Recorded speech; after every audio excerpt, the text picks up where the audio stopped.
Jujur ini. Bukan karena Mas Gibran ada di sebelah saya, bukan. Ini objektif. Ini salah satu hasil daripada, wih ini kebablasan nih, kok wartawan terus di sini. Ini harus kita ingat, saudara-saudara.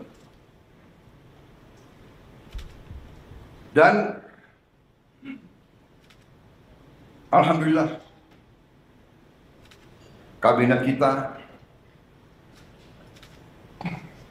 memerintah, dan kita harus berjiwa besar, kita harus objektif.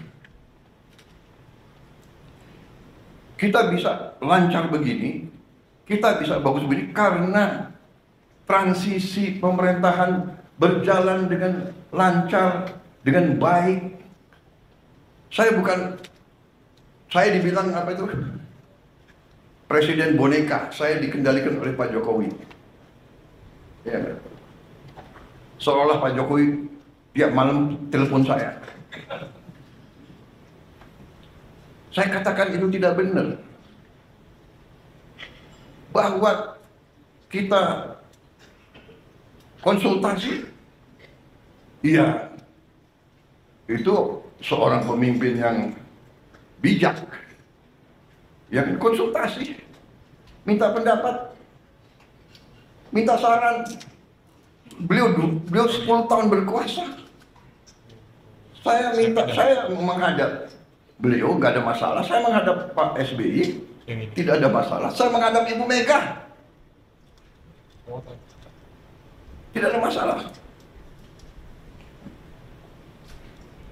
Kalau bisa menghadap Gus Dur, nggak bisa.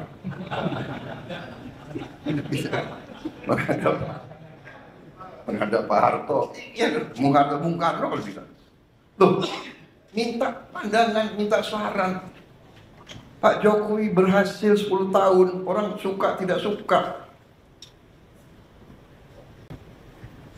Masalah ijazah dipersoalkan. Nanti ijazah saya ditanya-tanya.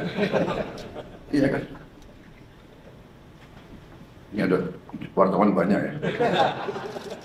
Bukan, sudah biasa ya.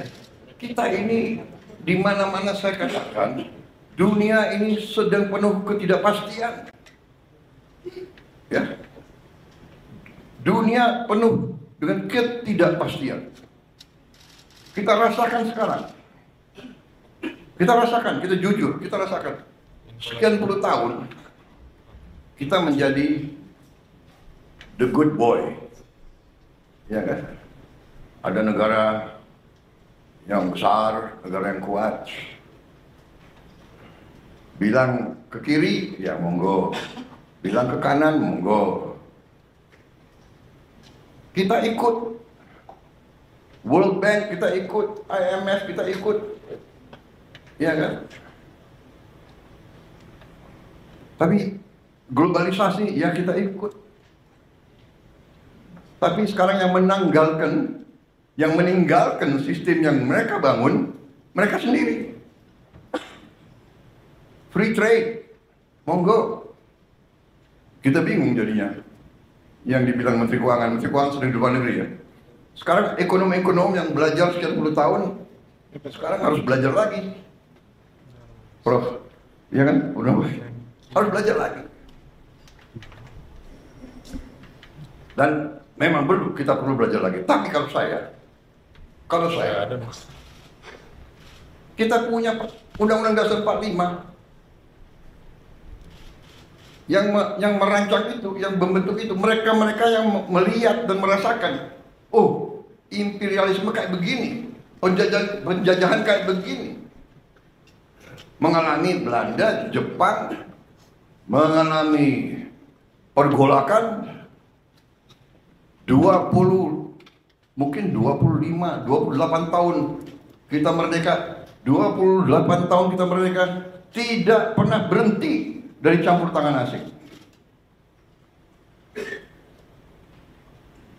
Peristiwa Madiun seolah itu komunis, ternyata yang membawa musuh Semaun semua itu adalah Belanda. difasilitasi oleh Belanda. Belanda kuasai Batavia, semua lapangan terbang dikuasai. Bagaimana dia bisa sampai Madiun? Terus DITII, dokumen keluar. Belanda, bahkan bukan DITII, Snoek Hoogronya juga Sandi Yuda, intelnya Belanda. Saudara-saudara, ini saya sampaikan terus karena kembali kita punya kekuatan. Undang-Undang Dasar 45, khususnya di bidang ekonomi adalah pasal 33. Kalau disimak, setiap negara yang sedang bangkit punya semacam pasal 33. Jadi saudara-saudara, 6 bulan yang kita telah kerjakan, ternyata menurut saya kita boleh bangga dengan prestasi kita. Dan untuk itu saya ingin mengatakan bahwa sungguh-sungguh saya apresiasi, saya terima kasih kepada semua menteri, wakil menteri, kepala badan, wakil kepala badan dalam tim kita, dalam kabinet merah putih.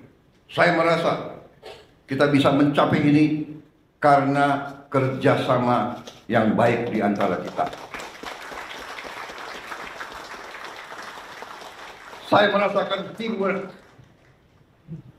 Dalam 6 bulan kita kabinet paripurna hanya 6 kali. Ratas-ratas juga tidak terlalu sering.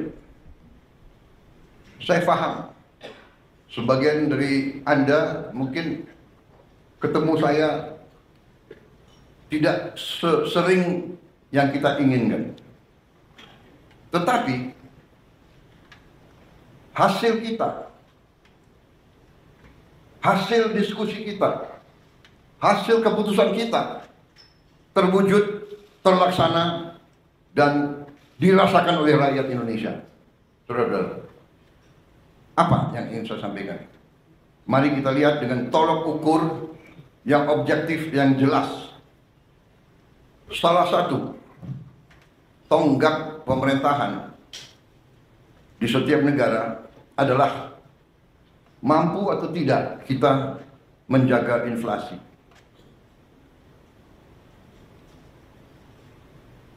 Inflasi kita salah satu terendah di dunia, mungkin di antara 5 negara yang terendah di dunia.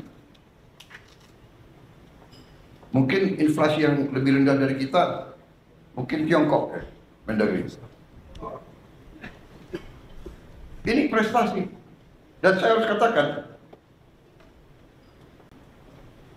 jujur ini, bukan karena Mas Gibran ada di sebelah saya, bukan. Ini objektif. Ini salah satu hasil daripada kepemimpinan dan manajemen Pak Jokowi. Mungkin pengalaman beliau sebagai wali kota membuat beliau ngerti bagaimana memanage inflasi yang mungkin nggak ada di buku, nggak diajarkan di Harvard atau di MIT. Ada lulusan Harvard nggak di sini? Saya tidak. Saya sangat kagum sama Harvard. Saya ingin masuk dulu, nggak bisa masuk. Bisa masuknya ke toko bukunya aja. Yang penting Harvard. Wih, ini kebablasan nih, kok wartawan terus di sini. Tapi kita demokratis ya. Coba angkat tangan yang mengizinkan wartawan tambah 5 menit di sini. Angkat tangan. Oke. Demokrasi, Anda boleh di sini 5 menit lagi. Nggak apa-apa, karena ini sesuatu yang baik ya. Bahwa saya sebagai, bisa dikatakan saya adalah di sini apa ya, sebagai manajer tim ya. Loh, kalau tim saya berhasil ya saya harus muji dong. Benar nggak? Nggak apa-apa. Saya merasa teamwork kita bagus. Saya merasa garis yang kita tentukan terwujud di lapangan. inflasi terwujud.